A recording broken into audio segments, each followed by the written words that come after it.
कि कह दे शंकर से आज कहे, क्योंकि मैं बाबा बैद्यनाथ के क्षेत्र से आता हूं सर, 12 ज्योतिर्लिंग के क्षेत्र से, कि कह दे शंकर से आज कहे, वो प्रथम दिव्य फिर एक बार कहे, सारे भारत में गूंज उठे हर हर बम बम का जयकारा, हर हर बम बम का जयकारा, और जो भारतीय सभ्यता और संस्कृति है वो फिर से कायम हो, 130 करोड़ लोगों को न्याय मिले। आपने मुझे वक्त दिया, इन्हीं शब्दों के साथ जय हिंद जय भारत। श्री असदुद्दीन ओवैसी जी। चेयरमैन सर, आज का दिन बड़ा ऐतिहासिक है सर। बड़ा बिल है, इस देश के 130 करोड़ लोगों को जिस बिल से राहत मिलने वाली है, जो बिल गांव, गरीब, किसान, महिला, बच्चे सबों को राहत पहुंचाने वाले हैं, उस बिल को लाने के लिए माननीय प्रधानमंत्री जी के प्रति हम आभारी हैं, माननीय गृह मंत्री जी के प्रति आभारी हैं कि उन्होंने बरसों बाद, 163 साल बाद इस कानून को बदलने का फैसला किया। सुप्रीम कोर्ट में जब आप जाएंगे अध्यक्ष महोदय, तो वहां एक बड़ा अच्छा वाक्य है, यतो धर्मः ततो जयः। जहां धर्म है वहीं विजय। ये जो पार्लियामेंट है, ये पार्लियामेंट हमेशा जो सुदूर बैठा हुआ आदमी है, जो अंतिम व्यक्ति है, उसके लिए हम सभी सांसद यहां चर्चा करने के लिए आते हैं। और इसके लिए 2014 से, जब से माननीय प्रधानमंत्री जी प्रधानमंत्री बने हैं, उनका एकमात्र लक्ष्य यही है कि किसी भी परिस्थिति में अंतिम व्यक्ति तक न्याय पहुंचे। कल काफी इसके ऊपर चर्चा हुई सभापति महोदय। मैं आपको बताऊं कि अंग्रेजों ने 2 चीजें इस देश में दी। ये बड़ा विद्वान सदन है, सभी इसके जानकार हैं।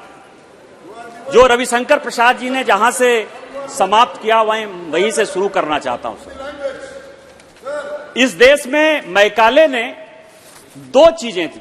एक, मैकाले ने एक ऐसी शिक्षा पद्धति दी जिसमें कि हमारे बच्चे किस तरह से चपरासी हो सकते हैं, किरानी हो सकते हैं, कैसे अंग्रेजों की गुलामी के लिए वो अक्षर लिखा पढ़ी कर सकते हैं। तो एक वो शिक्षा पद्धति दी, और एक ये 1860 का जो है इंडियन पेनल कोड, जिसको कि भारतीय न्याय संहिता हमने अभी नाम दिया है।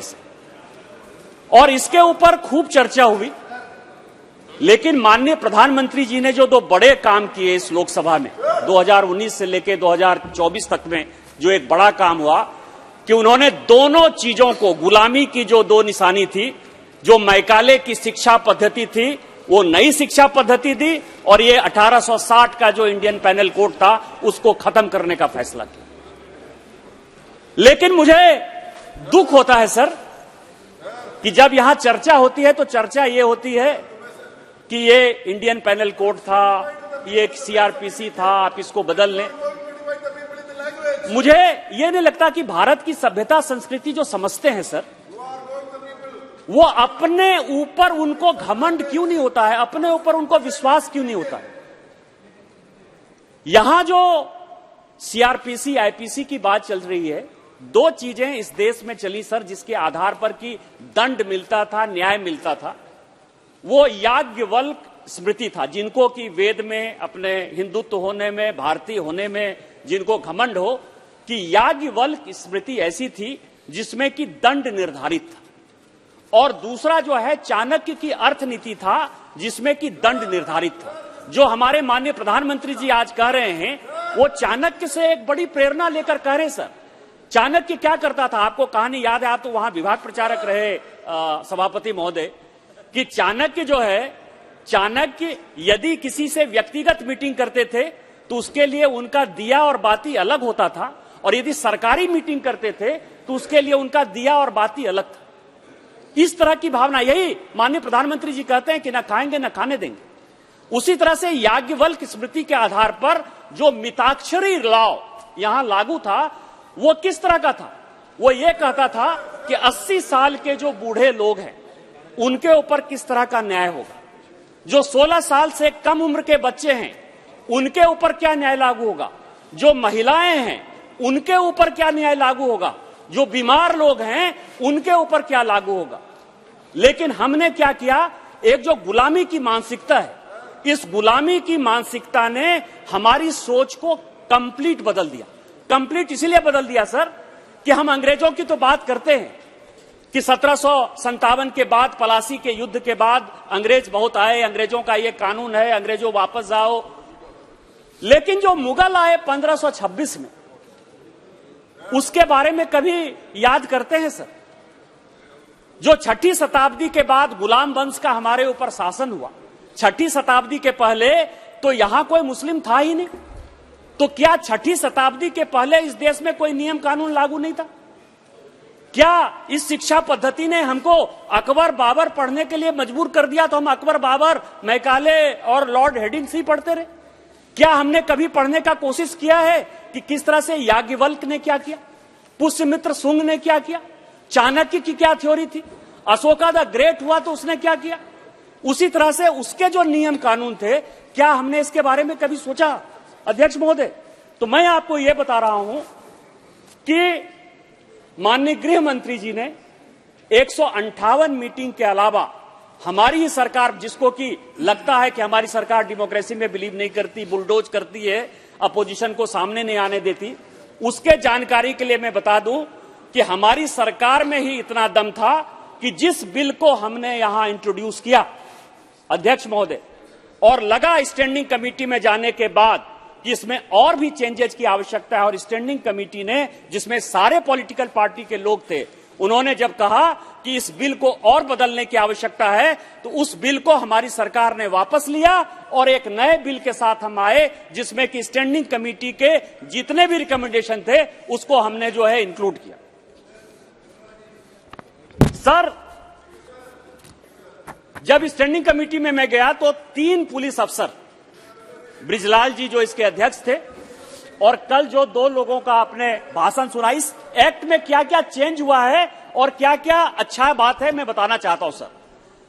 सत्यपाल जी और बीडी राम, ये 3 जो है डीजीपी रहे, बड़े अपराइट अफसर हैं, इन्होंने बड़ी मेहनत की। कल इनके भाषण को भी सुना और मैं स्टैंडिंग कमेटी में जब था तब उसको सुना सर। ये लोग ये कह रहे हैं कि पुलिस को जो है अधिकार देना चाहिए, पुलिस के सामने जो एडमिशन आप लेते हैं, जो आप अपना बात कहते हैं, उसको जो है कोर्ट माना जाए, 164 का स्टेटमेंट माना जाए। लेकिन हमारी सरकार माननीय मोदी जी के नेतृत्व में, माननीय गृह मंत्री जी के नेतृत्व में, वो इतनी कमिटेड है, उसका कहना है कि ये आम लोगों की सरकार है, जनता की सरकार है, हम पुलिस राज नहीं लागू कर सकते। और इसलिए मैं ये बातें कह रहा हूं कि वो अपने पुलिस के नजरिए से बोलते हैं, मैं अपने व्यक्तिगत नजरिए से बोलता हूं सर। मैं गया चुनाव में, और ये सभी एमपीज को जानने वाली बात है कि जब मैं 2009 में चुनाव में गया तो मेरे ऊपर या मेरे किसी परिवार के ऊपर, ना नाना के तरफ से ना दादा के तरफ से, 7 पुश्त में एक भी केस नहीं था। 2009 में मैं जब ने नॉमिनेशन फाइल किया सर, तो 2009 में मैं कहता था कि मैं एक ऐसा कैंडिडेट हूं जिसके ऊपर एक एफआईआर नहीं है। मेरे सामने जो कैंडिडेट हैं उनके ऊपर मर्डर के, ट्रीजन के, लूटमार के, हत्या के, चोरी के, डकैती के सभी केस। लेकिन जिस दिन मेरा चुनाव खत्म हुआ, और बीडी राम साहब यहां बैठे हुए हैं, तत्कालीन डीजीपी थे जब मैं चुनाव लड़ने के लिए गया था, बड़े अपराइट अफसर हैं, इनके ऊपर एक फिल्म गंगा जल बन चुकी है सर, मेरे जिले के ये एसपी रहे 1980 में।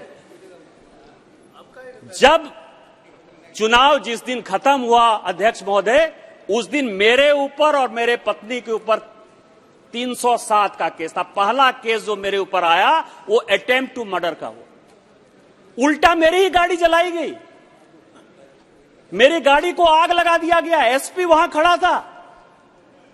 इसके बाद भी 307 का मैं एक्यूज्ड हूं। 2009 में सर, आप कहते हैं कि एमपी एमएलए के लिए सुप्रीम कोर्ट कहती है एक अलग केस है। 2009 में मेरे एक कार्यकर्ता को कहा कि यह बम बना रहा है, उसके ऊपर एफआईआर हो गया। उसके रोड जाम का केस है सर, 2009 से लेकर आज 2023, 14 साल से मैं लड़ रहा हूं इस पुलिस से। एक एससी एसटी का केस है सर देवघर में, जिस दिन की मैं इंग्लैंड में मौजूद था पूरे परिवार के साथ, आप ये समझिए उसके बाद भी कहा गया कि मैंने जाकर किसी को गाली दे दी। क्या इस तरह के चेंजेस नहीं होने चाहिए? क्या 0 FIR नहीं होना चाहिए? क्या EFIR नहीं होना चाहिए? क्या पुलिस को जो है उस अधिकार से आम लोगों को बचाने के लिए, यदि इस एक्ट में माननीय प्रधानमंत्री और गृह मंत्री जी ने ये आमूल चूल परिवर्तन किया है, तो क्या आम जनता को राहत देने के लिए नहीं किया है? जिस पुलिसिया राज में सांसद तक सुरक्षित नहीं है, जिस पुलिसिया राज में कोई अच्छा आदमी, डॉक्टर, प्रोफेसर, इंजीनियर तक सुरक्षित नहीं है, क्या उसमें हम पुलिस राज बना देंगे? इसके लिए मैं माननीय प्रधानमंत्री जी का और गृह मंत्री जी का धन्यवाद देना चाहता हूं कि वो किसी दबाव में नहीं आए और ये पुलिसिया राज से जो है मुक्त करने का ये बिल लेकर आए। जब नाश मनुष्य पर छाता है, पहले विवेक मर जाता है। यह विरोध क्यों? पूरा का पूरा अपोजिशन 2 वीक बड़े अच्छे से सांसद चलाता रहा। आज अपोजिशन के लोगों ने खुद ही ये निर्णय किया कि मुझे जल्दी से निकालो, मुझे जल्दी से निकालो। अभी भी जो ये 3-4 लोग हैं सर, जिस तरह से कागज फेंक रहे हैं, आपने कभी निर्णय सोचा कि इसके बारे में कि क्या कांग्रेस और उनके समर्थित पार्टियों का क्या उद्देश्य है? उद्देश्य यह है सर कि इनको कुछ नहीं करना है, क्योंकि इनको पता है कि मोदी है तो मुमकिन है, और मोदी इस तरह का काम करके चला जाएगा कि फिर इन लोगों को जो है वापस लौटने का कोई रास्ता नहीं होगा। आज मल्लिकार्जुन खड़गे साहब को जो है कल कैंडिडेट बनाया गया प्रधानमंत्री जी का। आप समझिए कि केवल लिप सर्विस किस तरह से कांग्रेस करती है और किस तरह का माहौल पैदा करती है।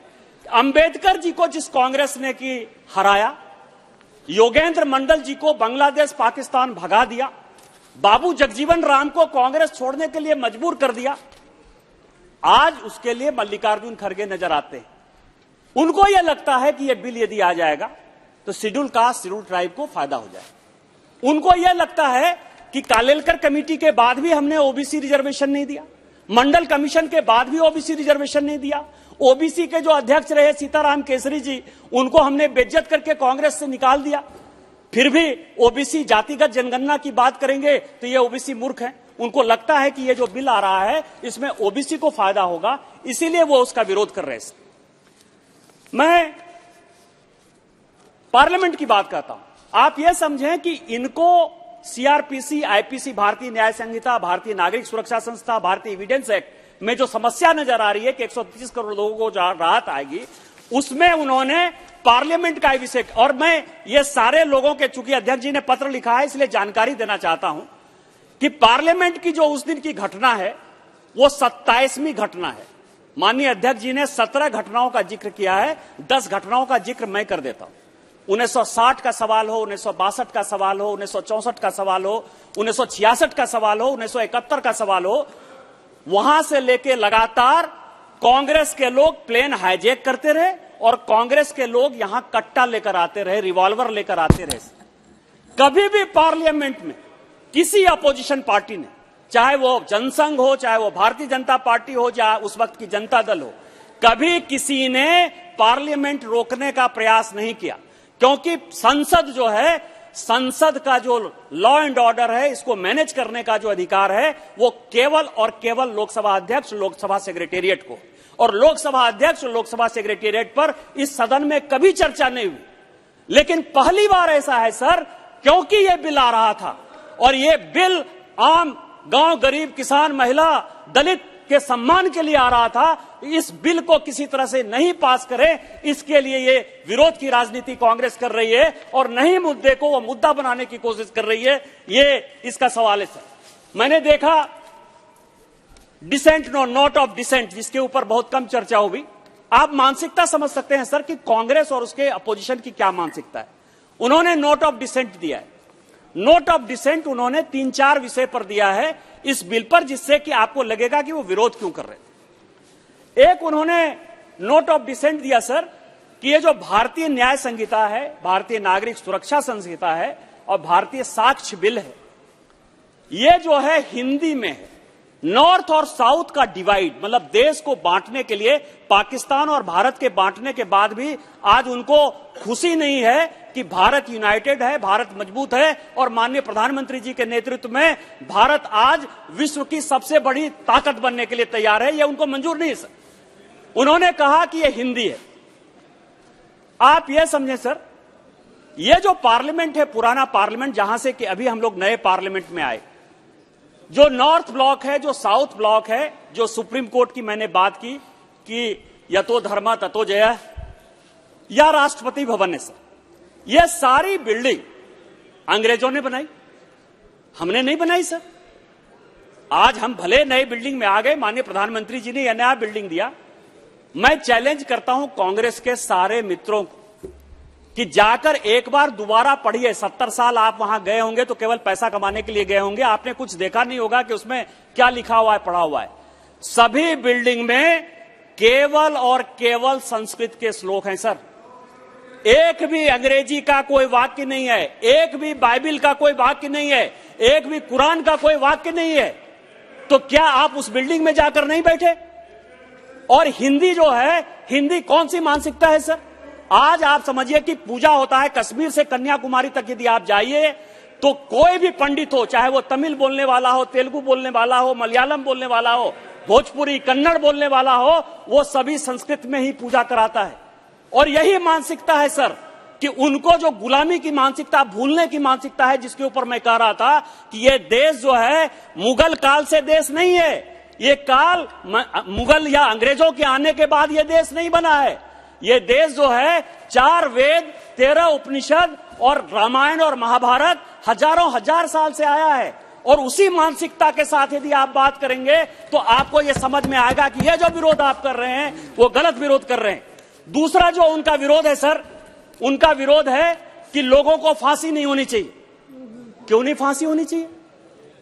पोटा के कानून को आपने रोका, उसके आधार पर उसके बाद आप यूएपीए लेकर आ गए, उसके बाद आप एनआईए बना लिए।